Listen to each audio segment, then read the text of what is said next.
ये ब्रह्मास्त्र का 10वां वीडियो है। चलिए शुरू करते हैं। वैदिक और किस देवता की पूजा नहीं करते थे? पशुपति की पूजा नहीं करते थे।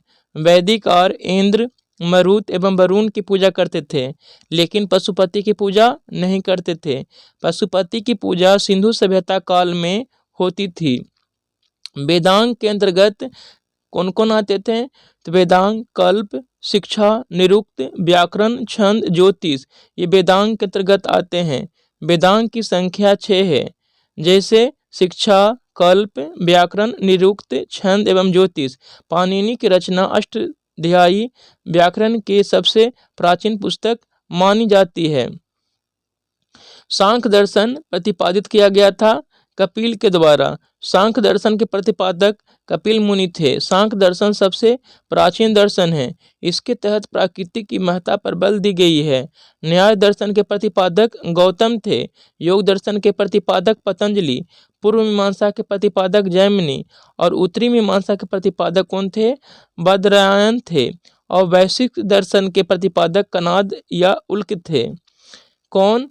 एक ऋग्वैदिक और लाक्षणिक विशेषता नहीं है। तो ऑप्शन डी। ऋग्वेद में कृषि का उल्लेख मात्र 24 बार ही हुआ है। लांगल शब्द का प्रयोग हल के लिए हुआ, तो वही सीता शब्द का प्रयोग हल से बनी नालियों के लिए होता था। लेकिन ऋग्वैदिक काल के लोग आधुनिक हल फाल के उपयोग से परिचित नहीं थे। मनु ने किन नदियों के बीच के क्षेत्र को ब्रह्मवर्त कहा? सरस्वती एवं दृष्टद्वती। आर्यों ने गंगा, यमुना, दोआब क्षेत्र एवं उसके नजदीक के क्षेत्रों पर कब्जा कर उस क्षेत्र का नाम ब्रह्म ऋषि देश रखा। इसके बाद हिमालय एवं विंध्याचल पर्वत के बीच के क्षेत्र पर कब्जा कर उस क्षेत्र का नाम मध्य प्रदेश रखा। अंत में बंगाल एवं बिहार की दक्षिणी एवं पूर्वी भागों पर कब्जा कर समूचे उत्तर भारत पर अधिकार कर लिया। कालांतर में इस क्षेत्र का नाम आर्यावर्त रखा गया। नेक्स्ट प्रश्न है, 1857 का विद्रोह जिस स्थान पर हुआ उसका क्रम बताना है। देखिए, तो हो जाएगा, क्रम क्या हो जाएगा? तब सबसे पहले बैरकपुर छावनी 29 मार्च 1857 को।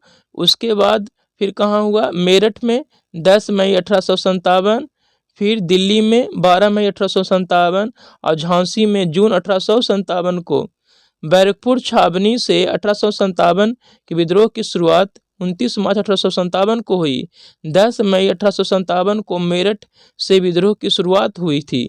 12 मई 1857 को विद्रोह की शुरुआत दिल्ली से हुई थी। झांसी से विद्रोह की शुरुआत जून 1857 ईस्वी में हुई। यज्ञ सूत्र किस वेद में है? यजुर्वेद में है। यज्ञ संबंधित विधि विधानों का वर्णन यजुर्वेद में किया गया है। यह वेद कर्मकांड से संबंधित है।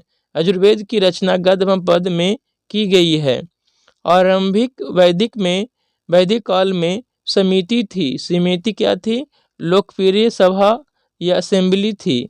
आरंभिक वैदिक काल में सभा, समिति एवं विदत नामक लोकतांत्रिक संस्थाओं के विषय में जानकारी मिलती है। सभा समाज के पढ़े लिखे लोगों का प्रतिनिधित्व करती थी, तो वही समिति समान जनता का प्रतिनिधित्व करती थी। समिति के प्रधान को ईशान कहा जाता था। विदत सबसे पहले प्राचीन लोकतांत्रिक संस्था थी। भारतीय संगीत का मूल निम्न में से किस वैदिक संहिता में पाया जा सकता है? सामवेद में। भारतीय संगीत का मूल वैदिक संहिता सामवेद में पाया जाता है। सामवेद में कुल 1549 ऋचाएँ हैं, जिनमें 75 के अतिरिक्त शेष ऋग्वेद से ली गई हैं। संस्कृत भाषा के पहले व्याकरण कौन थे? पाणिनि। संस्कृत भाषा के पहले व्याकरण पाणिनि थे। पाणिनि की रचना अष्टाध्यायी व्याकरण के सबसे प्राचीन पुस्तक मानी जाती है। अष्टाध्यायी की रचना संस्कृत में की गई थी। महाभाष्य लिखा था किसने? पतंजलि ने। महाभाष्य पतंजलि ने लिखा था। भाषा एवं साहित्य के क्षेत्र में पुष्यमित्र शुंग के प्रयास से ही पाणिनि की रचना अष्टाध्यायी जैसे दुरूह ग्रंथ पर पतंजलि ने महाभाष्य लिखा। मनु ने मनुस्मृति लिखी एवं कुछ विद्वानों के अनुसार महाभारत के शांति एवं अश्वमेघ पर्व का विस्तार भी इसी काल में हुआ था।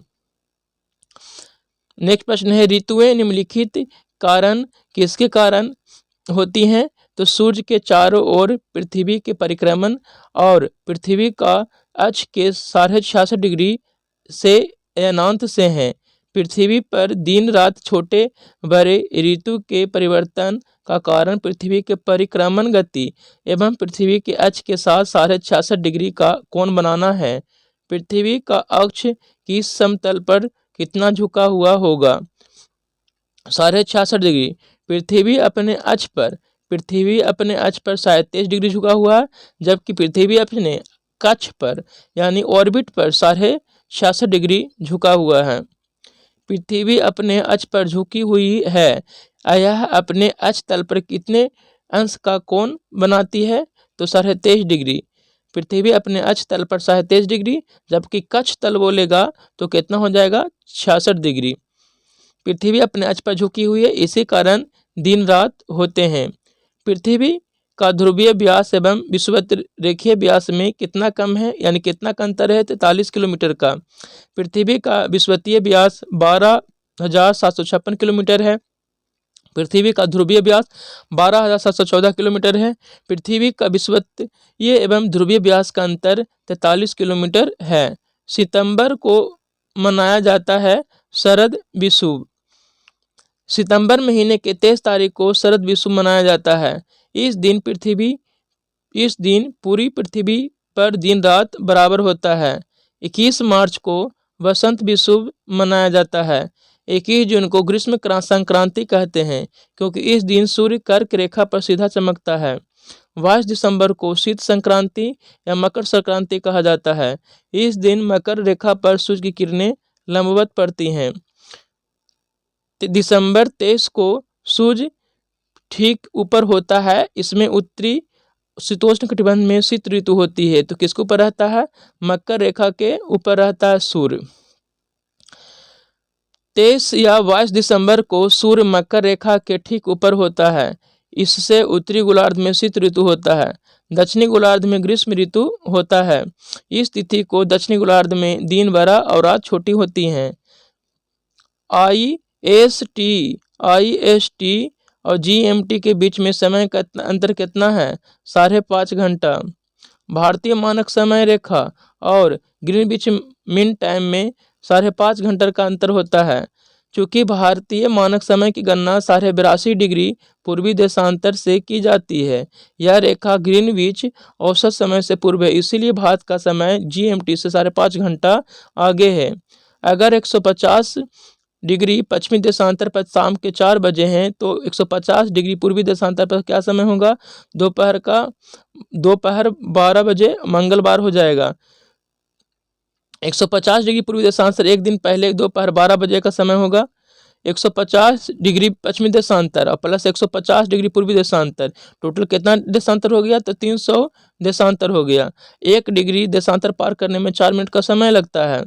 1 डिग्री देशांतर पार करने में कितना मिनट का समय लगता है? 4 मिनट का समय लगता है। इस तरह से 300 में 15 से भाग दे के क्या निकाल लेंगे? 1 घंटा में कितना हो जाएगा? 1 डिग्री देशांतर को पार करने में 4 मिनट का समय लगता है, तो 15 डिग्री देशांतर पार करने में कितना घंटा का समय लगेगा? 1 घंटा का समय लगेगा। इस तरह से क्या बच जाएगा? 12 बजे के दोपहर। यदि एक स्थान पर 23 दिसंबर को सूर्य दिग्यांश कोटि एजीमुथ के साथ 35 डिग्री कोण बनाता है, तो उक्त स्थल का अक्षांश क्या है? 55 डिग्री उत्तर। 23 सितंबर को सूर्य विषुवत रेखा पर होता है, इसीलिए 35 डिग्री का कोण बनने के स्थान पर क्या हो जाएगा? 55 डिग्री उत्तरी अक्षांश। देशांतरीय यामोत्तर है। देशांतरीय यामोत्तर क्या है? मुख्य आम्योत्तर से किसी स्थान की कोणीय दूरी। मुख्य यामोत्तर से किसी स्थान की कोणीय दूरी को देशांतर कहते हैं। किसी भी स्थान की प्रधान यामोत्तर देशांतर यानी ग्रीनविच से पूर्व अथवा पश्चिमी से कोणीय दूरी को उस स्थान का देशांतर कहा जाता है। नेक्स्ट प्रश्न है, लोकतंत्र का तात्पर्य है सार्वभौम सत्ता के हाथ में होती है। लोग अब्राहम लिंकन के अनुसार लोकतंत्र या जनतंत्र जनता के द्वारा जनता के लिए एवं जनता से शासित तंत्र को लोकतंत्र कहा जाता है। अर्थात जहाँ के शासन का केंद्र जनता हो। भारतीय संविधान की प्रस्तावना में कहा गया है, हम भारत के लोग, भारत के संप्रभुत्व संपन्न। भारतीय संविधान ने भारत को निम्नलिखित में से किसको छोड़कर सभी को होना घोषित किया है? साम्यवादी। भारत में साम्यवादी शासन प्रणाली नहीं है। साम्यवादी शासन प्रणाली में व्यक्तिगत स्वतंत्रता और निजी संपत्ति का अभाव होता है। संविधान की प्रस्तावना के अनुसार हम भारत के लोग भारत को एक संपूर्ण प्रभुत्व संपन्न समाजवादी धर्मनिरपेक्ष लोकतांत्रिक गणराज्य बनाने के लिए स्पष्ट का उल्लेख किया गया है। मसौदा आयोग ने भारतीय संविधान को किस भाषा में लिखा था? सिर्फ अंग्रेजी में। भारतीय संविधान अंग्रेजी में लिखा गया है, यहाँ तक कि भारत की राजभाषा हिंदी में होगी, यह भी अंग्रेजी में ही लिखा गया है। मसौदा आयोग के अध्यक्ष डॉक्टर भीमराव अंबेडकर थे। किस देश का संविधान विश्व में सबसे लंबा संविधान है? तो भारत का। भारत का संविधान विश्व का सबसे लंबा है, जबकि अमेरिका का संविधान सबसे छोटा संविधान है। भारत के संविधान का गठन किसके द्वारा किया गया था? संविधान सभा के द्वारा। भारतीय संविधान का निर्माण संविधान सभा के द्वारा 2 वर्ष 11 माह 18 दिन में किया गया था। भारतीय संविधान में कितनी अनुसूचियां हैं? 12 अनुसूचियां हैं। मूल संविधान में 8 अनुसूची थी, जो वर्तमान में समय में 12 हो गई है, जिसमें 9वीं अनुसूची को प्रथम संशोधन द्वारा जोड़ा गया, 10वीं अनुसूची को 52वां संविधान संशोधन द्वारा, 11वीं अनुसूची को 73वां संविधान संशोधन द्वारा, जबकि 12वीं अनुसूची को 74वां संविधान संशोधन के द्वारा संविधान में शामिल किया गया। एक अंग्रेजी और दार्शनिक और चिकित्सक जॉन लॉक के अनुसार कौन एक प्राकृतिक अधिकार नहीं है? मत देने का अधिकार एक प्राकृतिक अधिकार नहीं है। अन्य तीनों प्रदत्त प्राकृतिक अधिकार हैं, जबकि मत देना एक लोकतांत्रिक या कानूनी अधिकार है। प्राकृतिक मत अधिकार को संवैधानिक मान्यता देते हुए उसे मौलिक अधिकार में शामिल किया गया है। भारत का संविधान दिवस मनाया जाता है 26 नवंबर को संविधान दिवस मनाया जाता है। 26 नवंबर को संविधान दिवस के रूप में मनाया जाता है, क्योंकि 26 नवंबर 1949 को ही संविधान सभा ने संविधान का निर्माण पूरा किया था, जबकि 15 अगस्त को स्वतंत्रता दिवस मनाया जाता है। संविधान का निर्माण करने वाला प्रथम देश कौन है? यूएसए, अमेरिका है।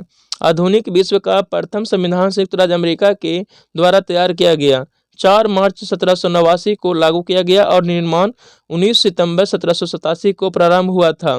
भारतीय संविधान कितनों शब्दों से बना हुआ है? तो 1,45,000 शब्दों से भारतीय संविधान बना हुआ है। भारतीय संविधान में लगभग 1,45,000 शब्द हैं। 395 अनुच्छेद, 22 भाग और 8 अनुसूची मूल संविधान में शामिल था। भारत का मूल संविधान 1905 संरक्षित है कहाँ? संसद भवन में।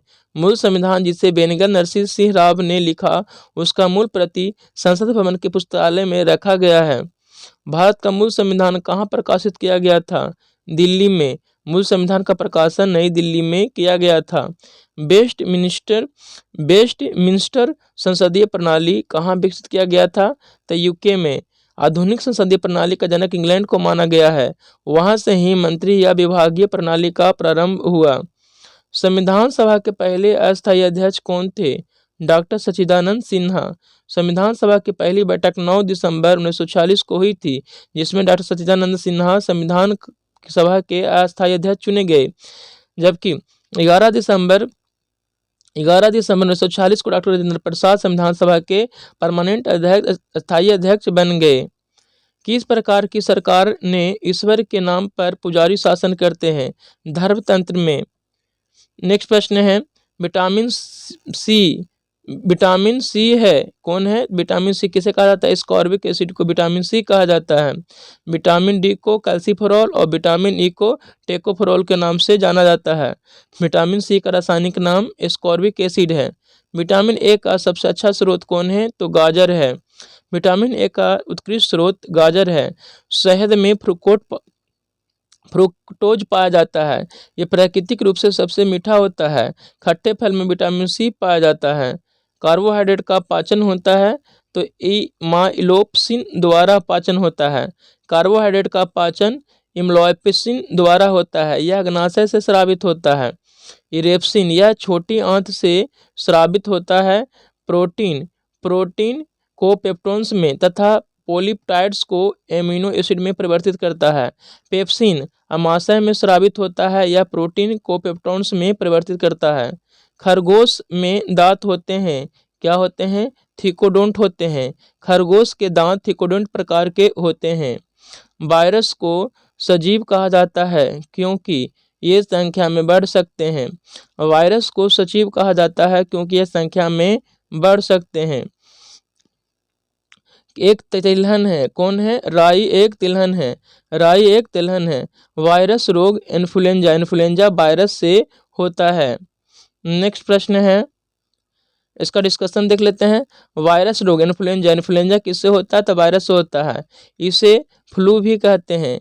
यह मिंसो वायरस द्वारा होता है। इस रोग के रोगी को टेरामाइसिन, टेट्रासाइक्लिन आदि एंटीबायोटिक्स दवा लेनी चाहिए। डिप्थीरिया, यह कोरिनोबैक्टीरियम डिप्थीरिया नामक जीवाणु से उत्पन्न होता है। इस रोग से रोगी को सांस लेने में कठिनाई होती है। इस रोग से बचने के लिए डीपीटी का टीका लगाना चाहिए। DPT diphtheria, pertussis and tetanus. Typhoid salmonella typhosa नामक बैक्टीरिया से होता है। इसे आंत का बुखार या मियादी बुखार के नाम से भी जाना जाता है। इस रोग के उपचार के लिए क्लोरोमाइसिटिन वर्ग की एंटीबायोटिक दवा का इस्तेमाल करना चाहिए। हैजा, यह विब्रियो कॉलेरा नामक जीवाणु से होता है। यह रोग मक्खियों द्वारा फैलता है। रोगी को लगातार उल्टी एवं दस्त होता है। हैजे का टीका लगाना चाहिए तथा पानी को उबालकर पीना चाहिए। वायरस क्या होते हैं? अकोशिकीय होते हैं, एसेलुलर होते हैं। वायरस अकोशिकीय होते हैं। वैसे जंतु जिनका शरीर एक कोशिका का बना होता है उसे यूनिसेलर कहते हैं, कोशिकीय जंतु कहते हैं। अमीबा, यूग्लिना, पैरामीशियम एक कोशिकीय जंतु हैं। वैसे जिनका शरीर अनेक कोशिकाओं का बना होता है उसे बहुकोशिकीय जीव कहते हैं। मछली, मेढक, कुत्ता, मनुष्य ये बहुकोशिकीय जीव हैं। ओरिजिन ऑफ स्पीसीज नामक पुस्तक के लेखक कौन थे? डार्विन। ओरिजिन ऑफ स्पीसीज नामक पुस्तक के लेखक चार्ल्स डार्विन हैं। इस पुस्तक का प्रकाशन 1859 में किया गया। एड्स का कारण है HTLV3, ये एड्स का कारण है। एड्स HIV नामक वायरस से होता है। HIV नामक वायरस से। एड्स दिवस 8 दिसंबर को एड्स दिवस मनाया जाता है। विश्व एड्स दिवस 1 दिसंबर को मनाया जाता है। महासागरों से शुद्ध जल किस विधि से प्राप्त किया जाता है?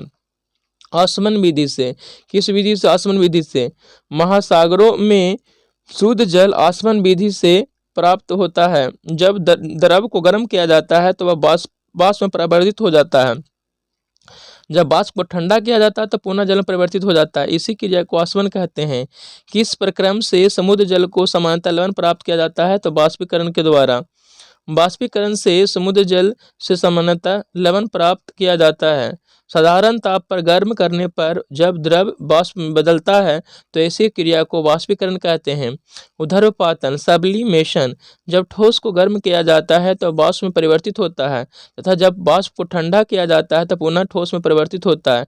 ऐसी क्रिया को ऊर्ध्वपातन कहा जाता है। ऊर्ध्वपातन कपूर, नौशादर, आयोडीन, नेपथीन और बेंजोइक अम्ल हैं। किस प्रक्रम द्वारा कच्चे तेल से गैसोलीन प्राप्त किया जाता है? प्रभाजी आसमन विधि द्वारा।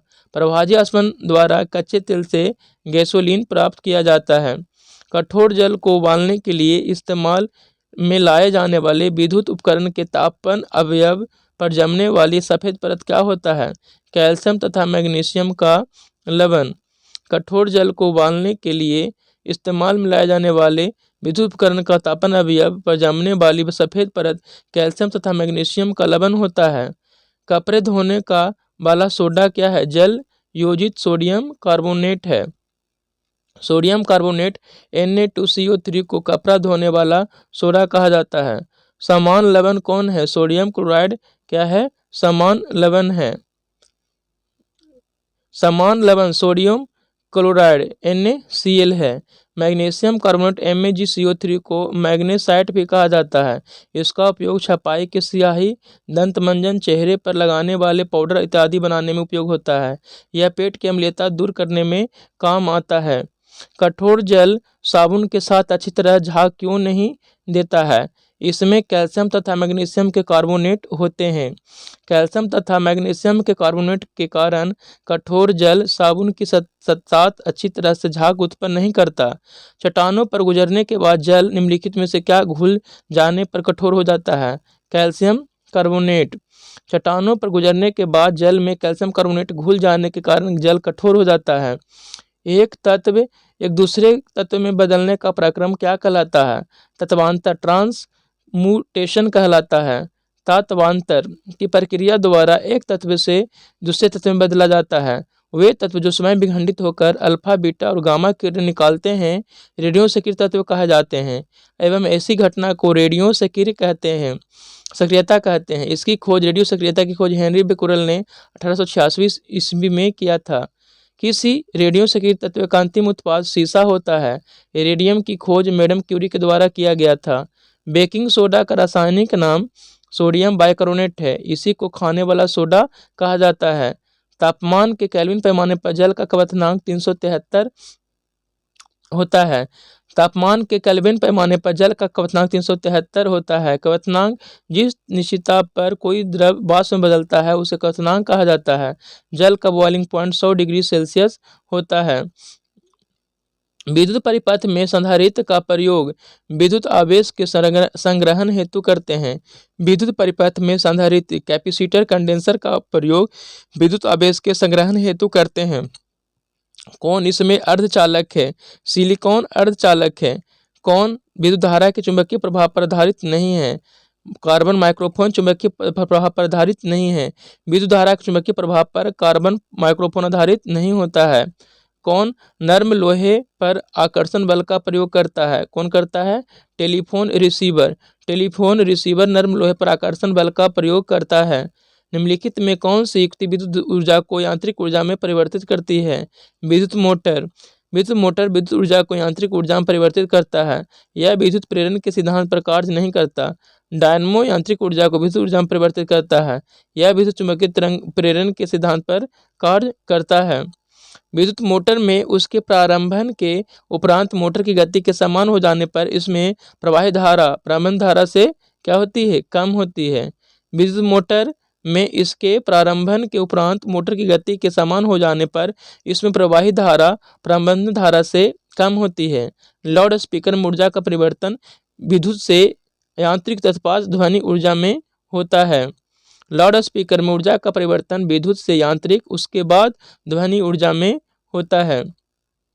चलिए नेक्स्ट प्रश्न है, माइक्रोफोन में ऊर्जा का परिवर्तन ध्वनि से यांत्रिक तत्पश्चात विद्युत ऊर्जा में होता है। माइक्रोफोन में ऊर्जा का परिवर्तन ध्वनि से यांत्रिक तत्पश्चात विद्युत ऊर्जा में होता है। यांत्रिक ऊर्जा को विद्युत ऊर्जा में परिवर्तन करने वाली युक्ति कहलाती है डायनमो कहलाती है। ट्रांसफार्मर द्वारा एसी वोल्टा का उच्चयन होता है, यानी ट्रांसफार्मर एसी वोल्ट को कम या ज़्यादा करता है। हमारे घरों में विद्युत आपूर्ति 220 वोल्ट एसी होती है। 220 का मान आपूर्ति की प्रभावी वोल्टता दर्शाता है। डीसी को अपेक्षा एसी के लाभ यही है कि यह कम ऊर्जा हानि के साथ लंबी दूरी तक संचारित की जा सकती है। डीसी की अपेक्षा एसी से लाभ यही है कि कम ऊर्जा हानि के साथ लंबी दूरी तक संचारित की जा सकती है, भेजी जा सकती है। विद्युत परिपथ में फ्यूज का कार्य है अतिभारण, ओवरलोडिंग या लघुपतन की स्थिति में परिपथ को भंग करना है। फ्यूज पीबी प्लस सेशन का बना होता है। शीशा और टीन का फ्यूज बना होता है। फ्यूज का निम्न गलनांक और उच्च प्रतिरोध होता है। फ्यूज का निम्न गलनांक और उच्च प्रतिरोध होता है। विद्युत परिपथ में फ्यूज का कार्य अतिभारण या लघुपतन की स्थिति में परिपथ को भंग करना है। फ्यूज का प्रतिरोध उच्च एवं गलनांक क्या होता है? निम्न होता है।